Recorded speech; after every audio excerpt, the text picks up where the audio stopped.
Every Monster Hunter game has its own set of mechanics that set it apart from others in the series, whether it's the underwater combat in Monster Hunter Tri, wire bugs in Rise, or the infamous Clutch Claw introduced in Monster Hunter World Iceborne. These unique gameplay features help keep each title feeling fresh, and Monster Hunter Wilds is no exception. It introduces a brand new mechanic that in my opinion feels like what Iceborne's Clutch Claw was always meant to be. I believe the new mechanic in Wilds is the next evolution of the Clutch Claw, one that takes it to a more exciting and thematically fitting level. Let me explain why. In order for us to fully dive into the new system in Wilds, we first need to revisit the Clutch Claw in Iceborne. It's very important to understand the context behind this in order to fully appreciate what Wilds is doing with its own version of the mechanic. As I mentioned, the Clutch Claw was introduced in Iceborne. This shiny new tool gave hunters the ability to latch onto specific parts of a monster's body. Once latched on, you were able to perform certain actions that could turn the tide of battle. While latched onto the monster, you were still vulnerable. You could take damage, get knocked down,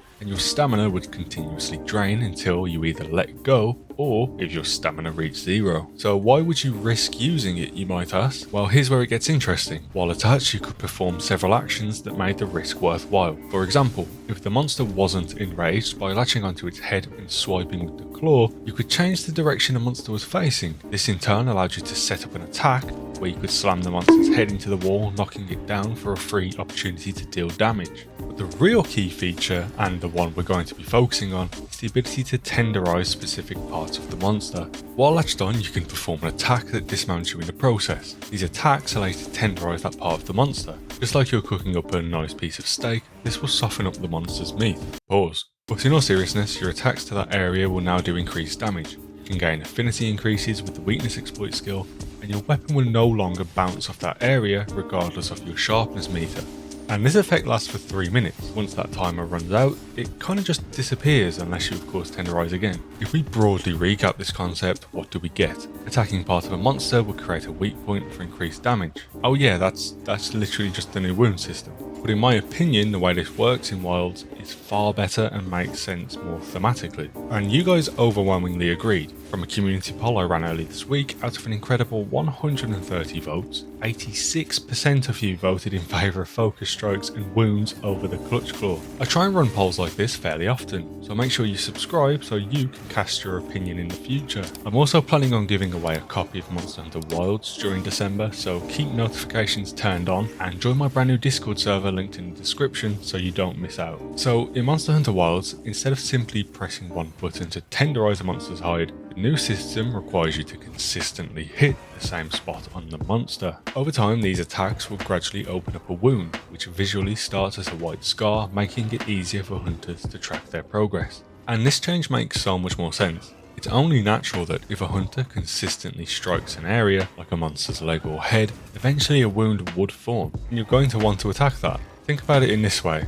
If you're in a UFC match and you know your opponent has a weak left leg, you're going to keep kicking that leg until your opponent can no longer stand on it. And this is a similar concept. And it also feels more rewarding. You can visually track the progress of the wound opening up, and the increased damage output you gain feels like a reward in itself. It creates a sense of progression as you break down the monster's defences over time. Now, if you were to hit this weak point too much, it will result in the wound being destroyed, putting you back at square one. However, we now have an additional option. By using a focus strike attack on a wound, you will perform a flashy finishing type move that deals amazing damage and also instantly pops the wound in question for another chunk of damage. Depending on where the wound is, you can also cause knockdowns and flinches for even more damage. Furthermore, you're pretty much invincible while performing these attacks, meaning if you're about to get hit but have just enough time to land your focus strike, it's also a get out of jail free card.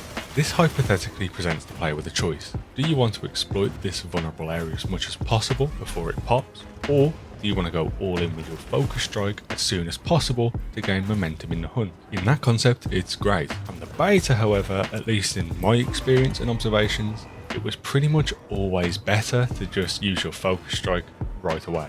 The damage you got from doing so was insane. Instant knockdowns and flinches coming with it was icing on the cake. And being able to pop multiple wounds at once with one focus strike was the sprinkles. It's just crazy good. Damage numbers and the way these features work is of course subject to change, and may turn out much different in the final game. I personally think increasing regular damage to wounds or decreasing damage of focus strikes might be the right decision. As I mentioned earlier, I believe we want this to be a calculated, circumstantial choice. If the right way to play the game is to just mash your focus strike button as soon as you see red lights on a monster, it sort of becomes more of a gimmick, you know? Instead, I would love to see this as an opportunity to decide, what do I value more in this moment? Do I want that potential for long consistent damage over time, or do I want immediate short bursts of damage with potential of a knockdown? If Capcom get that balancing correct, the system will be beautiful. Likewise, there may well also be skills that impact these features and could allow players to specifically build around hitting wounds or popping them with focus strikes. And the mechanic doesn't just end here.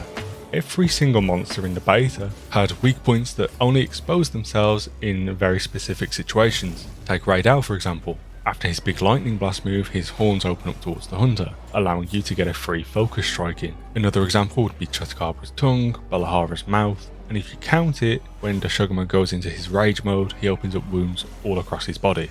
And I love this, because knowledge of your target's habits allows the hunter to punish a monster for using certain moves. However, at the same time, taking advantage of these openings puts them on cooldown for a short time, so it's not exactly something you can spam on repeat. Again, this is just another layer of depth that the Clutch Claw didn't offer. I mean, realistically, the only tech Clutch Claw gave us was extending openings by latching onto a monster while it was drooling. This never even really felt like something that was intended to work the way it did. Yet, once you learn about it, it's a trick that you do subconsciously every single time without fail. Now, if I'm to play devil's advocate, what could be perceived as the negatives to the wild system? I've thought about this a lot, and honestly, I'm not too sure. When we compare it directly to the Clutch Claw, I simply feel that it's just better in most capacity. If you were to really press me for a negative, maybe it would be that focus strikes do add a bit of bloat to the game compared to World. I mean, ultimately they are free opportunities for an insane advantage that I could see some players feeling is a bit too much.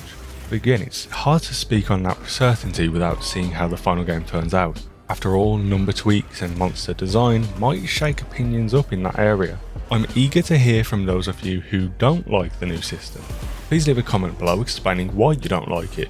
Is it a subjective preference, or do you think it's fundamentally unhealthy for the game? We are getting so close to release day now, it doesn't feel real. Hopefully there's a demo soon, a beta 2.0, or an early access copy. I'm looking at you, Capcom. Rest assured, I'll be covering more Wilds related content and discussions. I've seen there's been a little bit of longsword drama, if you want to call it that. Let's be honest, that's nothing new, and despite being a longsword main myself, I don't think there's a whole lot of value I could add to the conversation that hasn't already been covered. Even so, let me know if you do want my thoughts on that. Maybe I can make a community post if not a full video. I just want to quickly thank you guys for the incredible support you've shown the channel lately. We're not even a year deep, yet here we are approaching 1800 subscribers. It really does mean a lot. Thanks for watching.